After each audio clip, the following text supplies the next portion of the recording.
Está no ar. Gente que Fala. O melhor programa de debates do rádio brasileiro.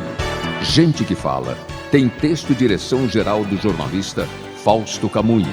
Gente que Fala reúne de segunda a sexta-feira formadores de opinião para discutir as principais notícias do dia. Gente que Fala tem o selo de qualidade APCOM. Olá, boa tarde. O programa Gente que Fala está começando. Estamos ao vivo pela Rádio 365, a sua rádio de todos os dias, com transmissão também pela AltV, a TV da internet e pelas redes sociais, Instagram, Facebook, nosso canal no YouTube, você sabe, tudo à sua disposição para você acompanhar essa nossa jornada de hoje, quinta-feira, até 13h. A gente quer você aí curtindo, comentando, compartilhando e participando também pelo WhatsApp. 973350038 é o número, 973350038, para você fazer perguntas aos nossos entrevistados de hoje. Eu sou Mauro Friesman, meio-dia em ponto, então vamos conhecer os nossos convidados. Vou apresentá-los a partir de agora. Doutora Ana Cláudia Scalchetti, advogada, professora universitária, conselheira seccional da OAB São Paulo, e ela integra a Academia Paulista de Letras Jurídicas. Tudo bem, doutora Ana Cláudia? Obrigado pela presença, por colaborar sempre com a gente. Obrigada, eu que agradeço, Mauro, cumprimentando o doutor Gonçalo, o doutor José Márcio, um prazer estar com vocês de novo. Também aqui com a gente, eu vou apresentar o doutor José Márcio Cerqueira, advogado. Ele é diretor executivo da Aliança Brasileira da Indústria Inovadora em Saúde, ABIS. Tudo bem, doutor Cerqueira? Bem-vindo, boa tarde. Tudo jóia, Mauro, muito obrigado. É um prazer estar aqui com o doutor Gonçalo e com a doutora Ana Cláudia. Doutor Gonçalo Vecina Neto, professor da Faculdade de Saúde Pública da Universidade de São Paulo, idealizador do SUS e da Anvisa. Obrigado, doutor Gonçalo, sempre com a gente aqui, colaborando com as nossas análises. Boa tarde, tudo bem? Seu áudio não chegou, doutor Gonçalo. Mas está aberto aqui. Sim, agora sim chegou. Foi algum problema, então, na conexão. Tudo bem? Tudo bem. Boa tarde, Márcio, Mauro. Boa tarde, doutor José Márcio, doutora Ana Cláudia. É um imenso prazer estar aqui com vocês e com os nossos espectadores, aí, ouvintes da rádio e quem está nos vendo pela internet. Também estamos vendo aqui já a entrada do doutor Roberto Liviano. Prazer estar com ele.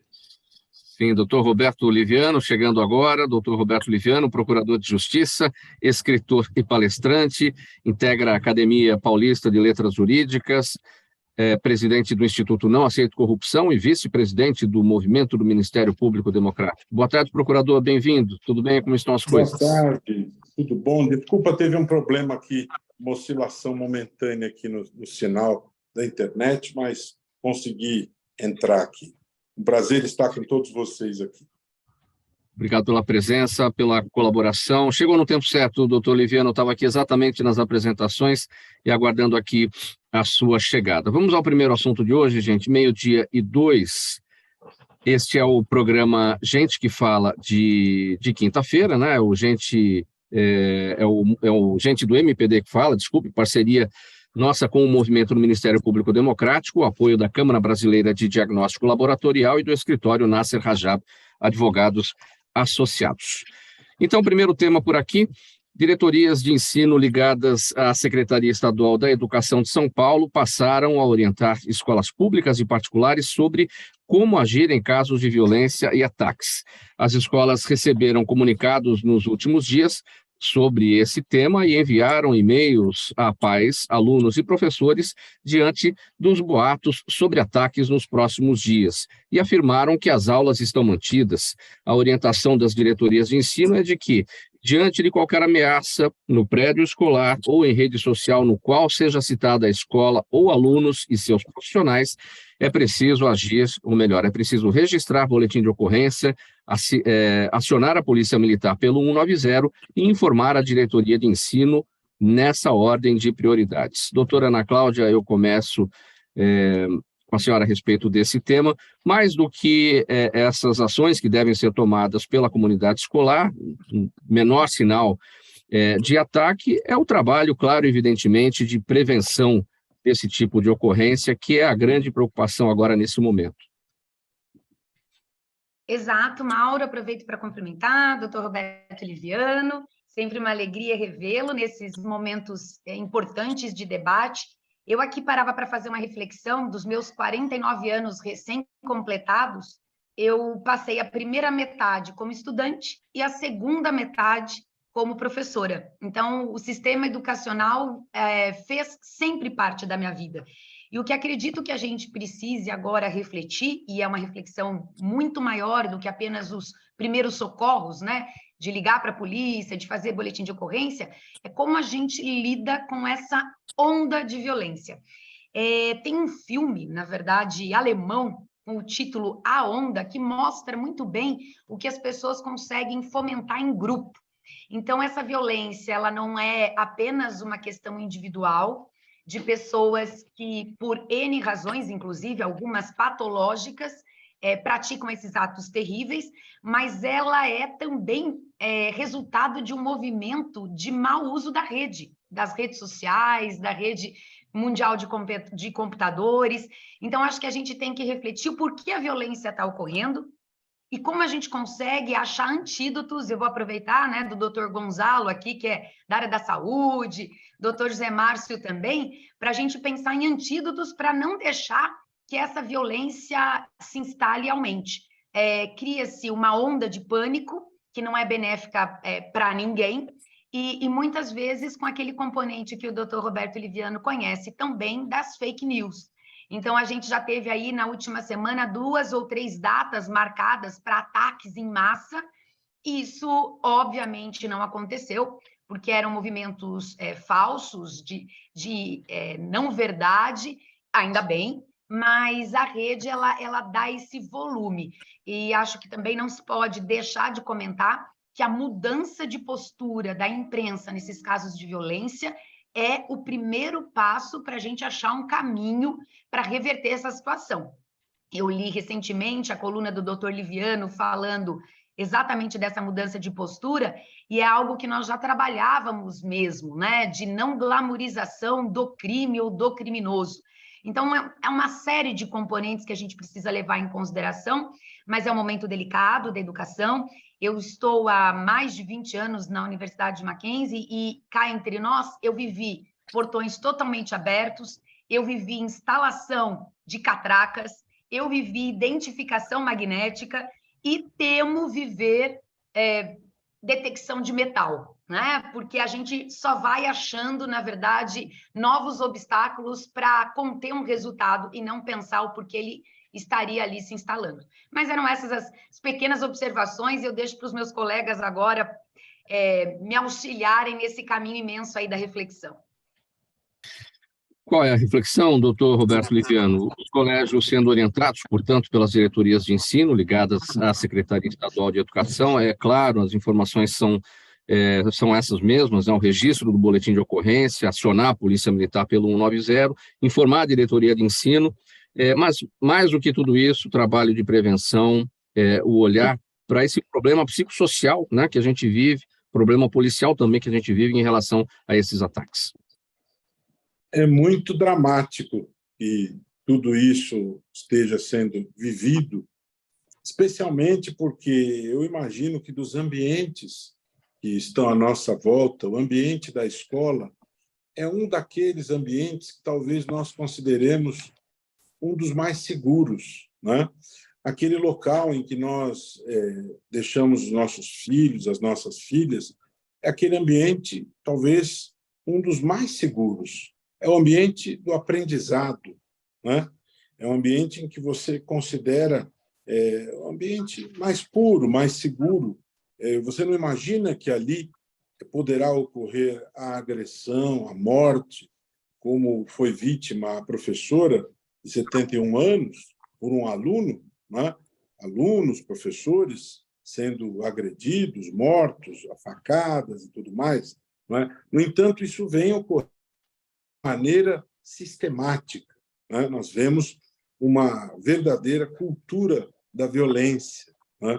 Eu não vou dizer que haja um nexo absolutamente direto em relação a isso, mas nós não podemos desconsiderar que nos últimos 4 anos a população foi armada. Nós tivemos a cultura do armamentismo, entregando-se armas, e mais armas, e mais armas. As pessoas podiam ter 60 armas, né? Lá em Sinop, 7 pessoas foram mortas em 10 segundos. Né? O indivíduo que passava pela rua e teve a infeliz ideia de entrar no bar para olhar um lance do futebol ali no bar, e ele foi morto por isso. Uma menininha que acompanhou o pai, ela foi morta junto com o pai ali, porque partidas de bilhar foram perdidas. Né?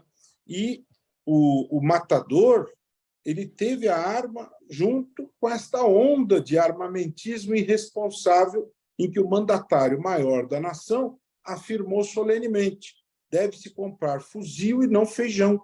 Né? Então, nós temos vivido essa cultura do armamentismo, essa disseminação da violência nos últimos anos, e isso, infelizmente, também acaba se refletindo aí, gerando estas consequências lamentáveis, tristes, né? Em que as pessoas vão nutrindo, essa coisa vai se espalhando, vai se reproduzindo. A Ana, que eu acho que está nos enganando, porque não são 49, eu acho que é no máximo 39, né? Mas ela está dizendo aí, vamos acreditar, mas eu acho que é 39, mas tudo bem, né? Eu acho, sinceramente, que a prevenção é o caminho mais importante. Achei muito importante esta fala do ministro da Justiça, quando se refere à importância de trabalhar as plataformas, de punir aqui as plataformas que não eliminem os conteúdos de ódio, com multas elevadas. Este é um espaço importante a ser trabalhado. As pessoas não podem achar que as plataformas digitais são terras sem lei. Isso não pode ser visto desta maneira. É necessário retirar conteúdos que alimentem o ódio, né? E também não se pode pensar, como eu tenho certeza que logo virão os aventureiros da política, os demagogos, falando em redução da responsabilidade penal. Eu sou visceralmente contra isso, né? Ninguém vem defender essas ideias munido de estudos científicos e biológicos, comprovando que, se você reduzir de 18 para 16 ou para 14, você terá uma consequência científica, criminológica, satisfatória. Não, isso é pura demagogia. É para satisfazer a sanha de vingança do eleitor. Então, por que 14? Vamos para 12, para 10, para 8, para 6. Vamos com a escopeta na maternidade. É o que eu falei no meu artigo. Então, nada de vingança social. Isto não é recomendável. Vamos trabalhar com a prevenção, não é? Vamos trabalhar com ferramentas inteligentes, estratégicas, e não com a sede de vingança, que não se vai com ela a lugar nenhum. Professor Gonçalo, sua reflexão sobre esse tema. Eu acho que a gente está sob choque na análise dessa questão, na verdade, né? Eu às vezes penso, qual é a diferença entre a Europa e os Estados Unidos? Por que nos Estados Unidos nós temos tantos casos e na Europa nós temos muito menos casos? Temos também, né? Eu acho que nós estamos vivendo um tempo em que essa coisa da violência é cada vez mais evidente na nossa sociedade. E ela é um sinal do que nós fazemos, né? Não existe nada do que nós não fazemos. E nós estamos vivendo um tempo de muita distribuição de armas. Essa coisa do ódio, a sociedade brasileira está vivendo, como nunca viveu antes, essa questão do ódio, né? É uma sociedade muito desigual. Comparando com a Europa e com os Estados Unidos, a nossa sociedade é uma sociedade brutalmente desigual. Mas não é a desigualdade que está levando à violência. O que está levando à violência são esses comportamentos de armar, esses comportamentos individualistas. O que eu acho que, quando você compara Estados Unidos com a Europa, o que você tem basicamente é isso. Uma sociedade muito individualista, uma sociedade que desde sempre se armou, e uma sociedade desde sempre muito violenta, né? Você lembra lá das coisas de Chicago, das gangsters, etc. Então, é uma sociedade mais violenta. Então, quando eu penso aqui no Brasil, eu falo assim, olha, o que nós queremos ser? Nós queremos ser como os Estados Unidos, ou nós queremos ser como a Europa? É óbvio que eu quero ser como a Europa. E o que precisa fazer para ser como a Europa? Nós temos que nos civilizar. Acho que o grande problema do Brasil é esse problema da diminuição da desigualdade e do processo civilizatório. E esses últimos 4 anos, em que nós cultuamos a não civilização, nós cultuamos a violência, nós cultuamos as armas, nós cultuamos ignorar as diferenças que existem na sociedade brasileira entre os povos originários, entre os negros, entre os ribeirinhos, enfim. Nós passamos por uma descivilização. Então, eu acho que, no momento, nós temos que acordar para a importância de levar à frente um movimento civilizatório, aplacar essa questão do ódio, e temos que usar de todos os instrumentos. Eu acho que as falas que me antecederam deixam muito claro isso. A doutora Ana Cláudia falou da questão da prevenção, do que fazer em relação a isso. E essas questões relativas às mensagens nas mídias sociais, sem dúvida, são fundamentais. Lógico que nós temos que tomar muito cuidado para que isso não se transforme em mais opressão, de uma forma diferente, mas opressão também, né? Então, são caminhos para os quais nós temos que acordar e debater. Então, eu acho que é muito importante a gente debater o que de fato aconteceu no Brasil nesses últimos 4 anos. A ficha do que aconteceu nesses últimos 4 anos tem que cair na cabeça da maior parte da população brasileira. É inaceitável que a gente, depois de 4 anos do que aconteceu no Brasil, tenhamos tido quase um empate na eleição de outubro do ano passado. Eu não consigo entender como é que as pessoas não conseguiram enxergar o que aconteceu no Brasil nesses últimos 4 anos. Como é que acontece o que aconteceu no dia 8 de janeiro nos locais mais importantes de comprovação da vida social no Brasil. E as pessoas continuam achando que isso veio do nada, que não tem nada a ver. Eu acho que nós temos que discutir muito isso e fazer com que essa discussão preencha espaços que hoje estão vazios. Eu não sei como fazer isso, senão através de denúncias, através do que nós estamos fazendo aqui agora.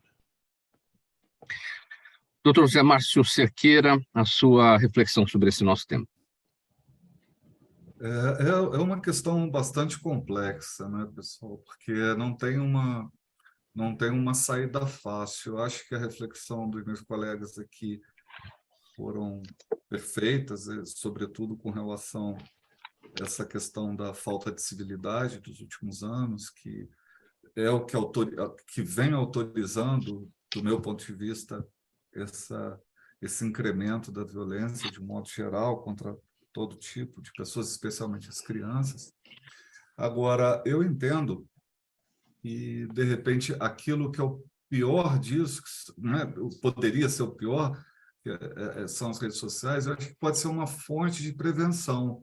Usar inteligência formal, usar inteligência artificial para tentar identificar com antecedência esses casos, porque eles existem muito em função das próprias redes, as pessoas querem atenção, querem chamar atenção.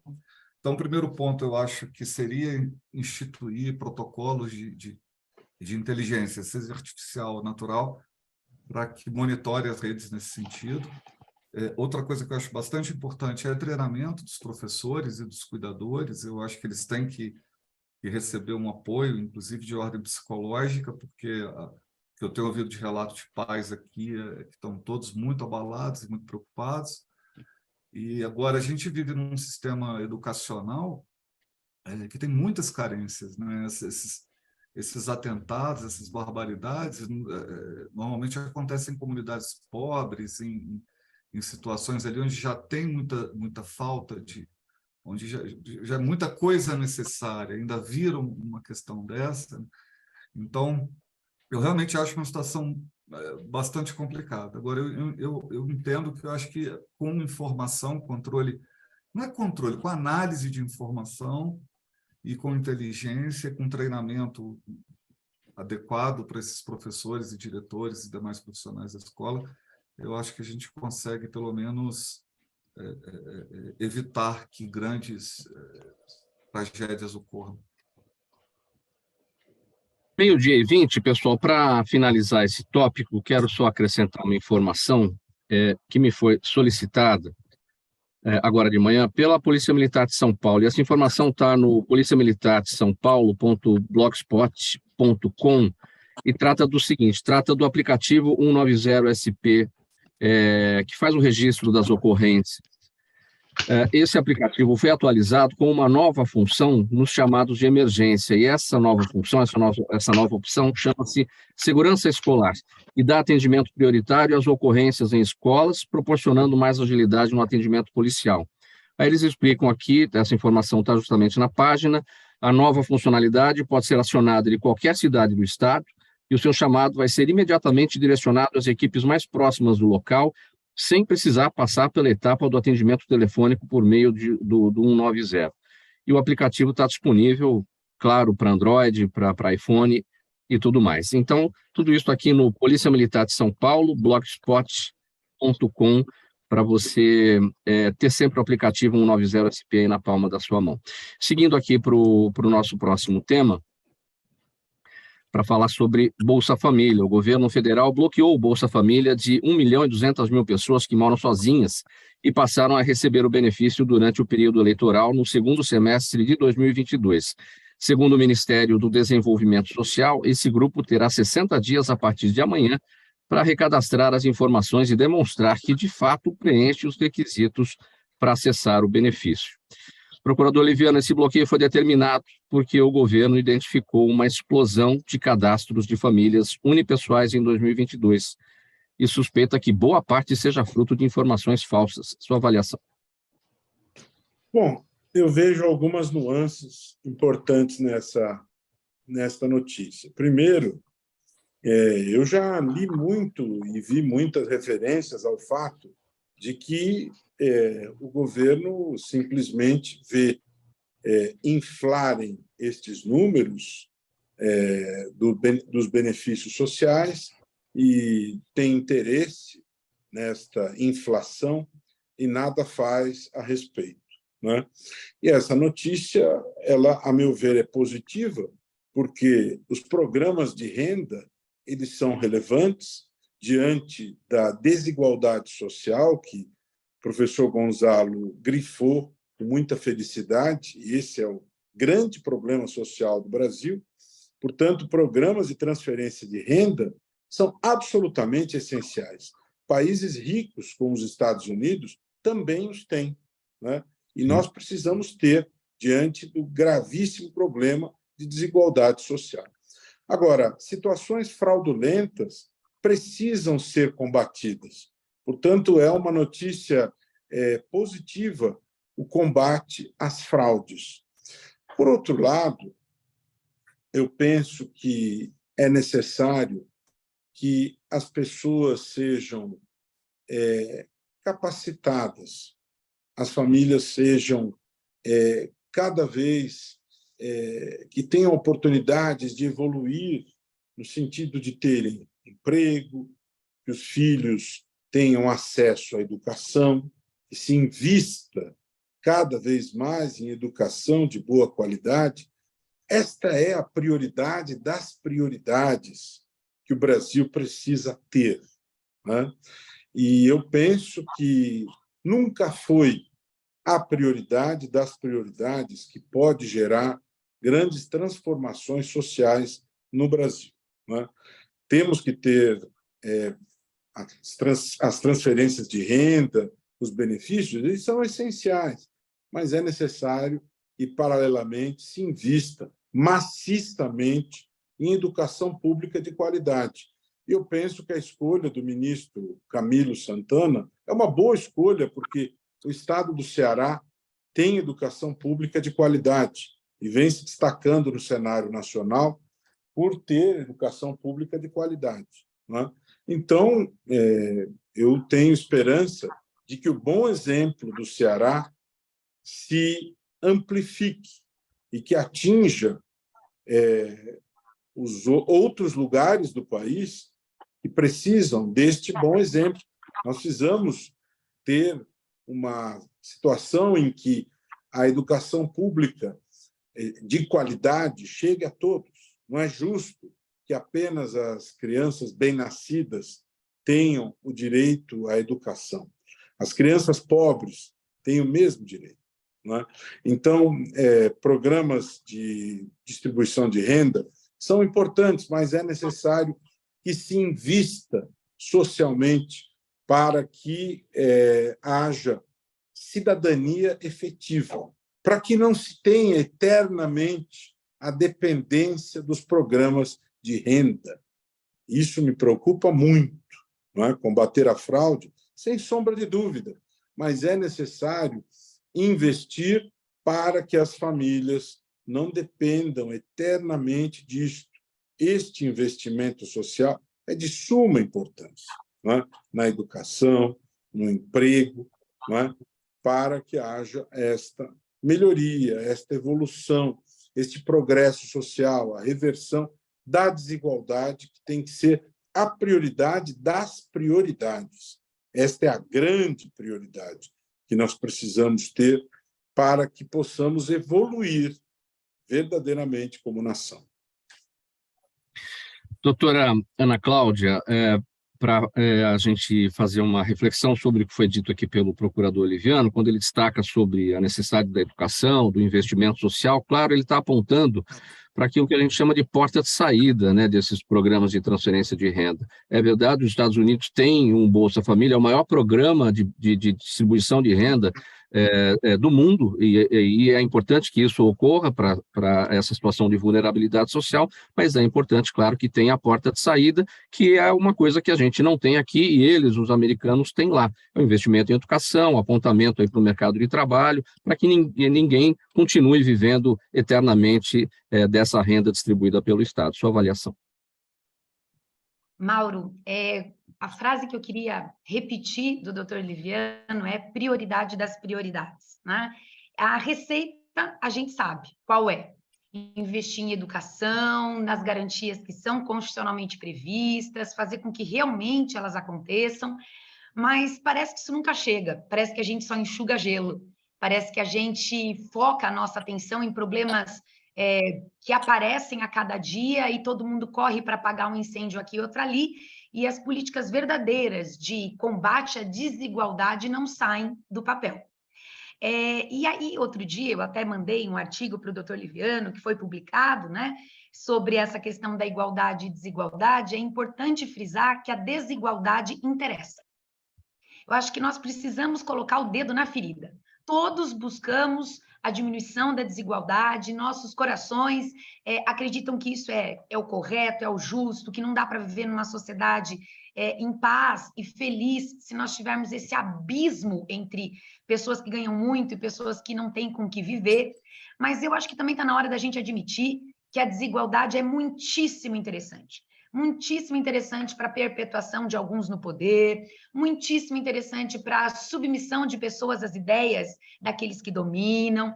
Então, outro dia, eu até fiz questão de citar no artigo, porque depois de falar um pouco sobre desigualdade com um caríssimo taxista, que o nome eu não esquecerei, é Clayton, ele me disse, meu pai, desde pequeno, repetia em casa uma frase de um samba, e eu cresci com isso, uns com tanto, outros tantos com algum, mas a maioria sem nenhum.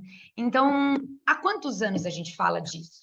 Há quantos anos nós sabemos que a fórmula é exatamente a educação, a saúde, e por que não se faz nada de mais útil? E é um problema mundial, Mauro, aqui a gente citou, você citou na sua pergunta os Estados Unidos, eu tive a oportunidade de ficar um pouco, como acho que os que acompanham os nossos programas sabem, na Itália, e lá tem o Reddito di Cittadinanza, que é um Auxílio Brasil ou Bolsa Família, e o que aconteceu é que esse valor que se criou na pandemia e agora não se consegue mais tirar, se tornou tão próximo do salário mínimo que as pessoas acham que vale mais a pena receber esse valor de rédito, do que, na verdade, trabalharem e se submeterem a uma jornada que nem sempre é muito regular. E aqui a gente chega numa tentativa de saída de miséria absoluta para, eventualmente, uma obtenção de vantagem que motivou esse recadastramento, porque pessoas declararam, enfim,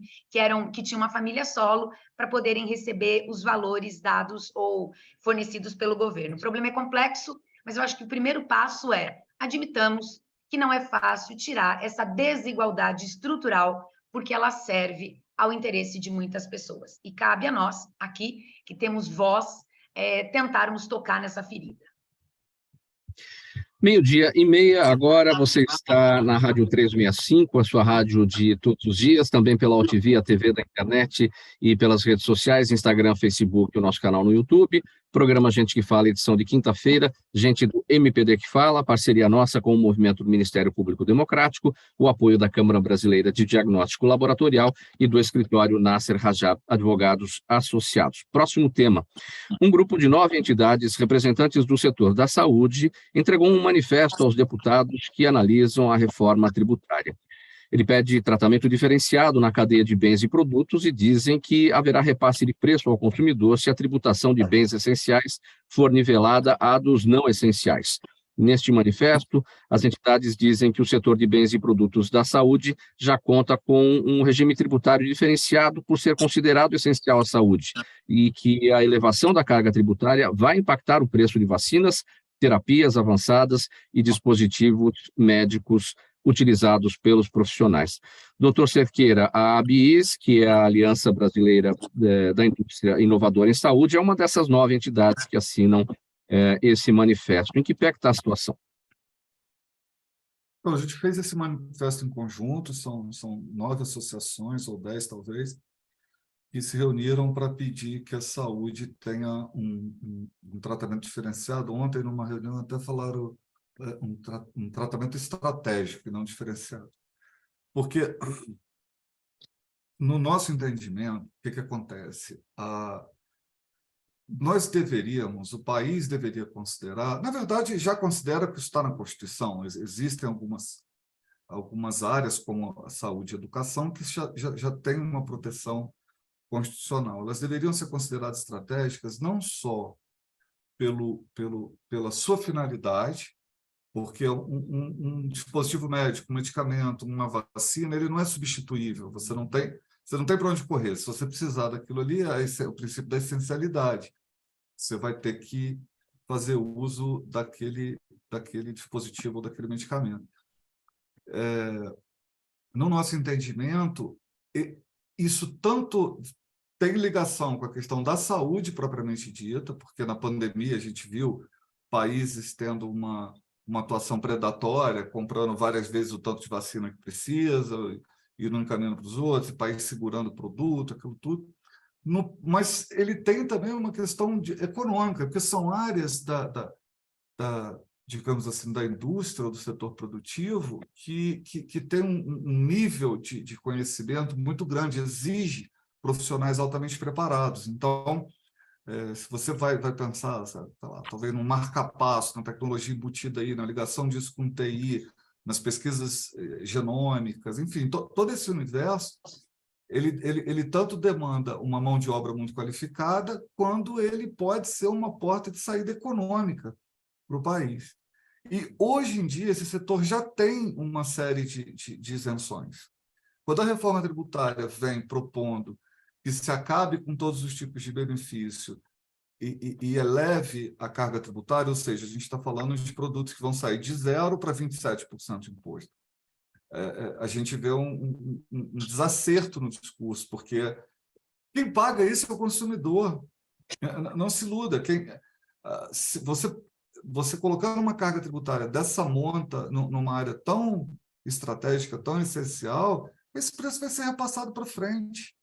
E aí, como é que vão ficar os pagadores, seja SUS, seja saúde suplementar, seja particular, qual que seja ela?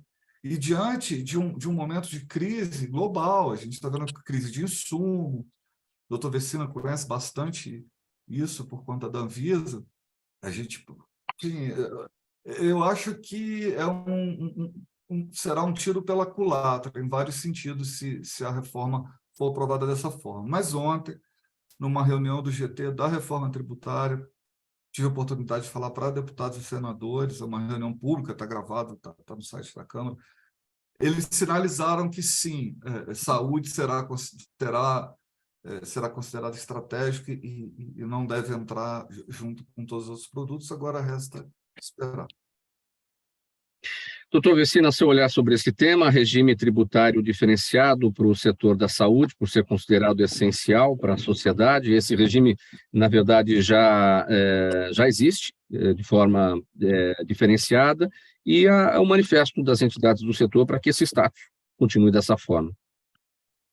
Veja, eu acho que o financiamento do Estado é um assunto vital no curso civilizatório deste país. A confusão dos tributos que existe no Brasil é uma coisa impressionante. Acontecem coisas que a gente não consegue imaginar, né? Então, quando você pega, por exemplo, as diferentes formas de tributação do ICMS, como é que o imposto de importação, como é que o imposto sobre produtos industrializados, o IPI, o imposto de renda, é uma bruta de uma confusão. Eu tive a oportunidade de não só trabalhar com muitas empresas de diversas áreas na Anvisa, como também trabalhei e participo de alguns conselhos de indústrias no Brasil. Então, hoje, por exemplo, o fator mais importante para você implantar uma fábrica é a carga tributária. Você não põe uma fábrica por causa aqui ou ali por questões logísticas, que poderia gerar mais eficiência no transporte dos produtos que tem que chegar até o consumidor. Você vai fazer isso em função dos impostos. É uma deformação total. A gente não faz ideia de o quanto o sistema tributário brasileiro é uma loucura. De o quanto as empresas têm que gastar para pagar menos imposto. E as empresas que não conseguem ter uma boa defesa tributária, elas vão gastar muito mais desnecessariamente. Então, ter um advogado tributarista, é fundamental hoje na vida das empresas. Por quê? Porque o nosso sistema tributário é uma imensa confusão. É óbvio que sair dessa confusão para algo mais ordenado, né? Uma dessas coisas é ordenar o que é tributação sobre consumo e o que é tributação sobre renda. O que é renda? Renda é o que eu ganho mais as coisas que eu tenho. Um imposto sobre coisas que eu tenho e que eu, eventualmente, poderei transferir para outros. Então, este é um pacote. Aqui existe imensa resistência, porque quem muito ganha quer pagar muito menos. Quem muito tem não quer pagar nada. Pagamento sobre dividendos ninguém quer pagar. E, do outro lado, nós temos o imposto sobre consumo, que é o pedaço que você estava discutindo aqui com o José Márcio. O imposto sobre consumo é tremendamente ruim, porque um cara que ganha R$10 e um cara que ganha R$1.000 paga a mesma quantidade de imposto quando compra um produto, arroz, feijão, máquinas, o que for. Então, aqui é o lado frágil da história. E é aqui que está havendo uma confluência de lutas. tem um projeto de unificar os impostos que agem sobre essa questão do consumo, criando o imposto de valor agregado, que é o caminho que todos os países civilizados tomaram. E aí, a questão é qual é o tamanho da alíquota. Ah, não, saúde tem que ser defendida. Ah, não, a agricultura que produz alimentos tem que ser protegida. Ah, não, aqui energia elétrica, o negócio tem que ser protegido, porque sem energia elétrica ninguém vive. Ah, não, mas eu produzo geladeiras, onde a comida vai parar. Aí não vai ter jeito. E, além disso, tem essa coisa toda das renúncias. Né? Então, por exemplo, a educação tem renúncia, a assistência social tem renúncia, a saúde tem renúncias. Na expectativa de que essas renúncias entreguem serviços para a sociedade. Não se constrói direitos com filantropia, com caridade. Caridade é um negócio importante, filantropia é um negócio fantástico, mas não se constrói direitos com isso. Então, eu, por mim, devia acabar com todas as renúncias.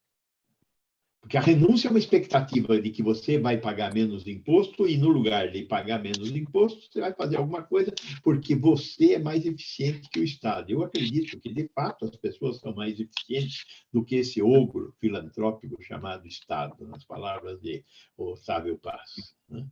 Agora, eu acho que, com esse Congresso tão bagunçado que nós temos, se a gente conseguir ter um mínimo de reforma tributária daqui a uns 4 ou 5 meses, nós vamos ter que subir a escadaria do Bonfim de joelhos várias vezes, porque será um milagre. 19 minutos para 1h, programa Gente que Fala no ar, edição de quinta-feira, o Gente do MPD que Fala, parceria nossa com o Movimento Ministério Público Democrático, o apoio da Câmara Brasileira de Diagnóstico Laboratorial e do escritório Nasser Rajab e Advogados Associados. Estamos ao vivo pela Rádio 365, a sua rádio de todos os dias, ao TV, a TV da internet, também pelas redes sociais. Para falar agora de um editorial do jornal O Globo, que foi publicado agora no dia 9, e esse editorial afirma que é completamente descabida a ação conjunta movida pelo PSOL, pelo PCdoB e também pela Solidariedade, junto ao Supremo Tribunal Federal, exigindo a suspensão do pagamento de indenizações e multas pelas empresas cujos executivos confessaram atos de corrupção desmascarados pela Operação Lava Jato. Aí, de acordo com o jornal, os erros e ilegalidades cometidos pelo então juiz Sérgio Moro, em conluio com procuradores, são todos de conhecimento público, assim como suas decisões sobre a própria carreira política fora do judiciário. Diz o jornal também, o Globo, nenhum desses fatos, contudo, justifica interromper o ressarcimento do Estado por criminosos confessos. Procurador Liviano, sua avaliação, algum fato justifica a interrupção desse ressarcimento do Estado?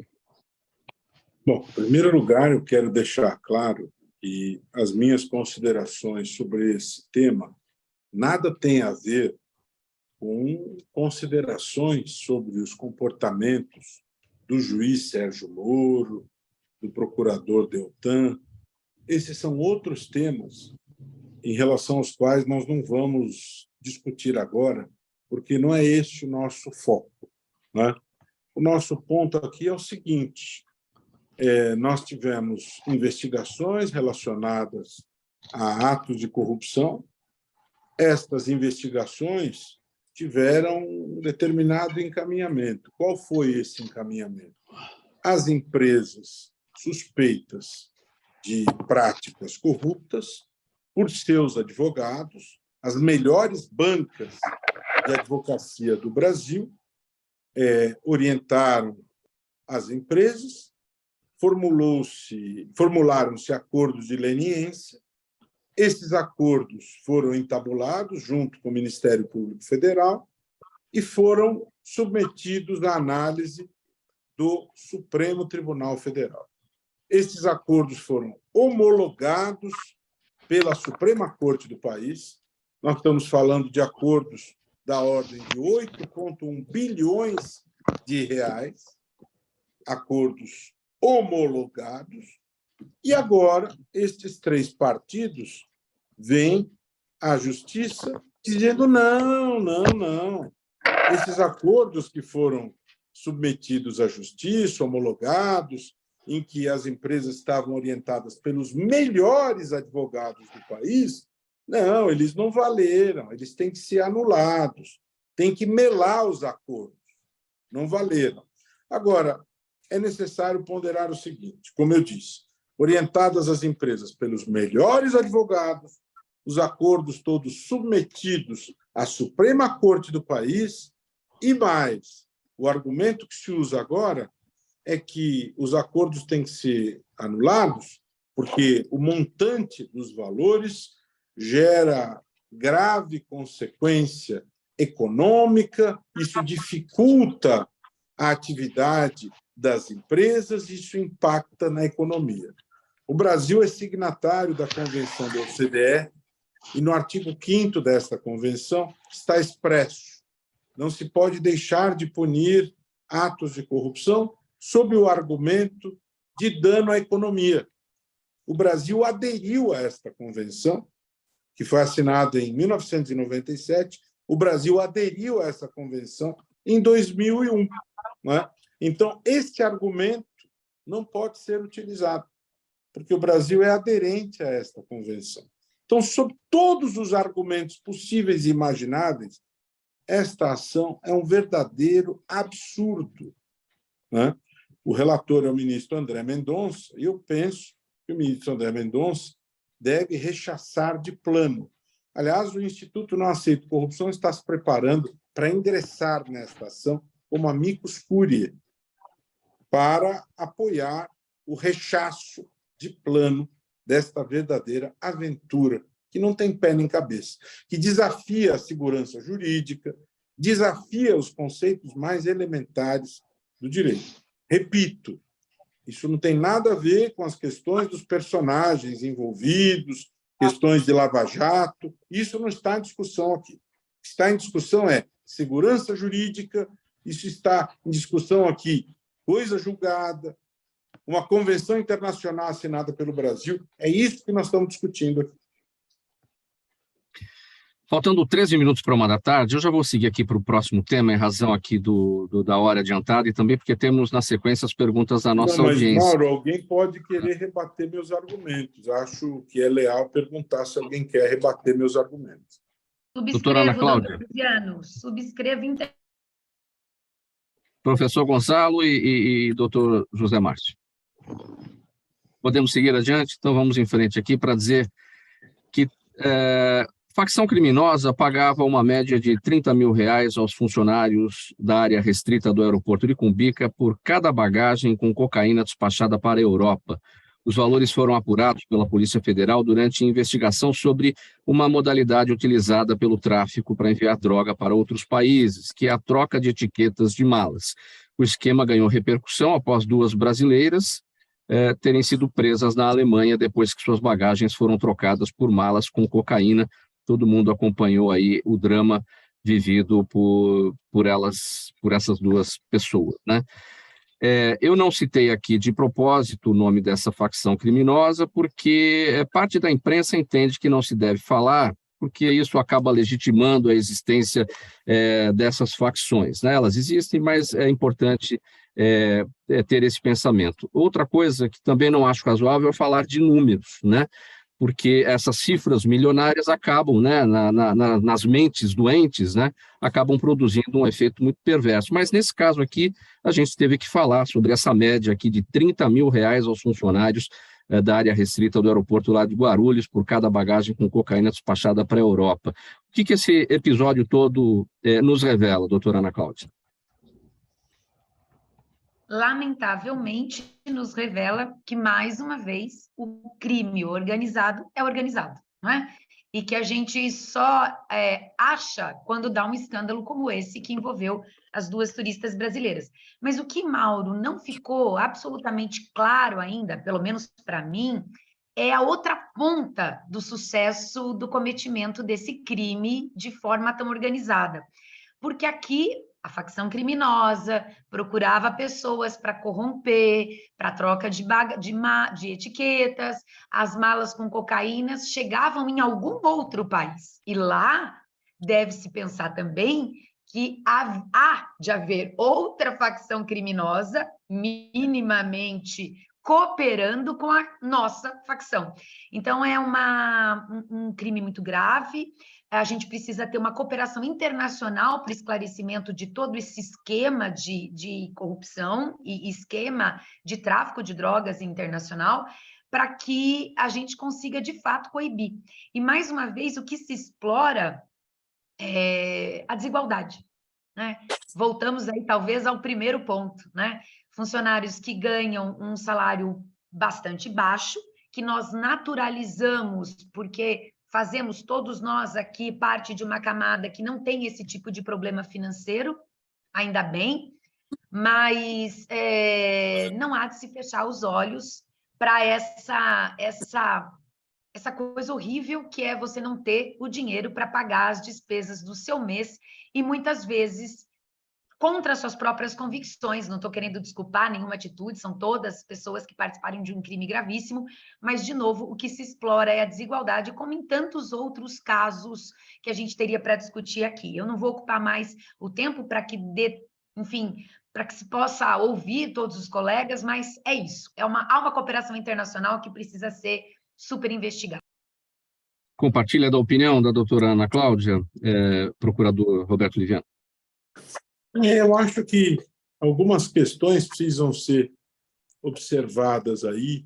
Por exemplo, como procedeu a companhia aérea em relação a essas duas moças? Como se comportou em relação a elas? Que tipo de suporte lhes deu? Que tipo de política a companhia aérea adota em casos semelhantes?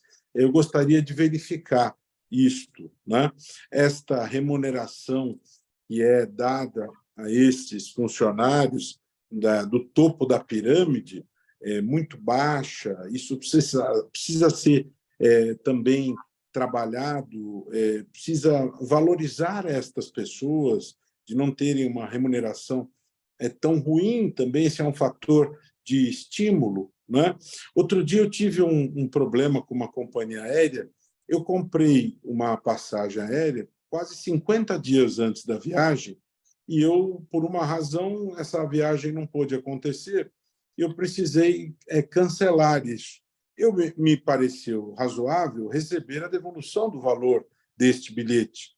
Para minha surpresa, o valor que eu recebi foi de 10% do bilhete, sendo que esse bilhete vai ser comercializado de novo, né? A companhia vai vender para outro cliente, né? No entanto, estes funcionários que foram presos, etc., e tal, ganhando um salário muito baixo, né? Eles não recebem o valor que deveriam receber. São injustiças de todo o sistema, né? Eu paguei um valor alto por esse bilhete, cancelei o bilhete 50 dias antes e não recebi o ressarcimento do valor, enquanto que esse bilhete foi vendido a altos valores e os funcionários não recebem salários justos, né? Será que essas moças já foram indenizadas pela companhia aérea por essa situação injusta que sofreram, né? São questões que merecem resposta, né? Também não vou dizer qual o nome da companhia aérea para não expô-los, mas é necessário que tudo isso seja acompanhado, inclusive pelo Ministério Público, né? Que deve monitorar essa questão toda aí, porque há interesses do consumidor, há interesses de reparação às vítimas que merecem atenção. Existe crime organizado e há direitos do consumidor que precisam ser devidamente acompanhados, ressarcidos e devidamente monitorados pelo Ministério Público. 7 minutos para 13h agora, perguntas da nossa audiência. Eu vou pedir brevidade a todos, porque o tempo está bem apertado. Uma pergunta aqui para cada um. O procurador Liviano toca a palavra. Então, vamos lá, procurador. Carla Lopes, ela está acompanhando a gente pela UTV, e ela diz o seguinte: o julgamento da Fox News, que começa na segunda-feira agora, por divulgar informações falsas sobre as eleições nos Estados Unidos, pode se tornar um marco mundial no combate às fake news? Fox News, que a gente conhece muito bem, né? A rede lá americana que dá vazão às narrativas da ultradireita, né? É importante, Carlos, esse julgamento, e esse tema está na ordem do dia, e esperamos que sim. Inclusive, em agosto, o Movimento do Ministério Público Democrático realiza seu 8º Congresso Nacional, e o tema será exatamente esse: fake news, o veneno da democracia, né? Vamos acompanhar com atenção este julgamento, lembrando que, logo no início da pandemia, poucos meses depois, 130 nações do mundo assinaram um tratado internacional se comprometendo a não divulgar, não disseminar fake news para preservar a saúde e a vida das pessoas. O governo brasileiro foi convidado a assinar esse tratado e se recusou, juntando-se à Coreia do Norte, de Kim Jong, e a Cuba, não é? Então, foi uma situação bastante constrangedora do Brasil perante o mundo. Tomara que esse julgamento se torne uma referência neste esconjurar as fake news. Nós precisamos bani-las, né? Nós precisamos atacá-las, afastá-las, né? Tomara que esse julgamento tenha um resultado importante neste repúdio às fake news. É importante que isso aconteça. Muito bem. Doutor José Márcio, no Instagram, a Larissa Mello pergunta: a inteligência artificial já pode fazer sozinha, sem o apoio de um médico, o diagnóstico de uma doença? Com brevidade, por favor, doutor. Com brevidade, vamos lá. Pode, mas não pode, porque não é... Ela tem os atributos para fazer, mas não pode porque isso aí já entra na atividade médica, então não. A resposta final é não. A Fabiana Gonçalves está com a gente no Facebook. Doutora Ana, a quem interessa a desigualdade? Que é tema de um artigo recente seu no Estadão. Mauro, há muitas pessoas, mas eu acho que aqueles que querem se perpetuar no poder. Eu tenho uma ideia que compartilho com os colegas, acredito que deva ter algum sentido, de que o poder inteligente é aquele que há uma troca de bastão, não é? Eu contribuo com aquilo que posso por um tempo, vem uma outra pessoa, dá o seu melhor e assim por diante. Quem quer se perpetuar no poder precisa contar com essa massa de dominados, de dependentes, para que o discurso vá bem, para que o discurso cole. Eu é que vou te dar a mão, eu é que vou te tirar dessa miséria, eu é que vou poder fazer alguma coisa por você. E aí, é óbvio que nada é feito, e essa massa é manipulada por tantas e tantas eleições. Então, para simplificar, porque é um assunto bastante complexo, acho que a gente pode elencar os primeiros culpados, aqueles que querem se perpetuar no poder. Como diz o famoso programa, vai que cola, né? O Luiz Carlos Ramalho, pelo YouTube, professor Vecina, já há ou deveria haver alguma preocupação especial das autoridades de saúde no Brasil com a chegada do fentanil ao país? Com certeza, o fentanil já está sendo usado no Brasil em mistura de outras drogas. Então, tem que existir uma preocupação muito importante, porque o fentanil é muito letal, ele mata muito rapidamente e ele vicia muito, né? Uma droga poderosíssima. Então, ela tem que entrar nas nossas preocupações, da preocupação da polícia e da preocupação da saúde, como uma droga mortal e que certamente vai ter um crescimento astronômico de seu uso. O que nós não podemos é entrar no caminho de querer proibir o uso do fentanil como anestésico, porque ele é fundamental para fazer uma boa cirurgia, né? Então, cuidado, que nada de proibir o fentanil, porque é fundamental para anestesiar as pessoas que precisam ser operadas. Não, que ele seja usado da forma como ele precisa ser usado, né? Isso. Regras. Muito bem, ponto final nessa edição do programa Gente que Fala de hoje, quinta-feira, o Gente do MPD que Fala, a parceria nossa sempre com o movimento do Ministério Público Democrático, o apoio da Câmara Brasileira de Diagnóstico Laboratorial e do escritório Nasser Rajab Advogados Associados. Estiveram com a gente hoje o Dr. Roberto Liviano, procurador de Justiça, escritor, palestrante, ele integra a Academia Paulista de Letras Jurídicas, é presidente do Instituto Não Aceito Corrupção e vice-presidente do movimento do Ministério Público Democrático. Doutora Ana Cláudia Scalchetti, advogada, professora universitária, conselheira seccional da OAB São Paulo, integra também a Academia Paulista de Letras Jurídicas. Dr. José Márcio Cerqueira, advogado, diretor executivo da ABIS, Aliança Brasileira da Indústria Inovadora em Saúde, e o doutor Gonzalo Vecina Neto, professor da Faculdade de Saúde Pública da Universidade de São Paulo, idealizador do SUS e da Anvisa. O agradecimento em nome de toda a equipe do programa Gente que Fala a todos vocês. Programa Gente que Fala, sempre realização da ABCom,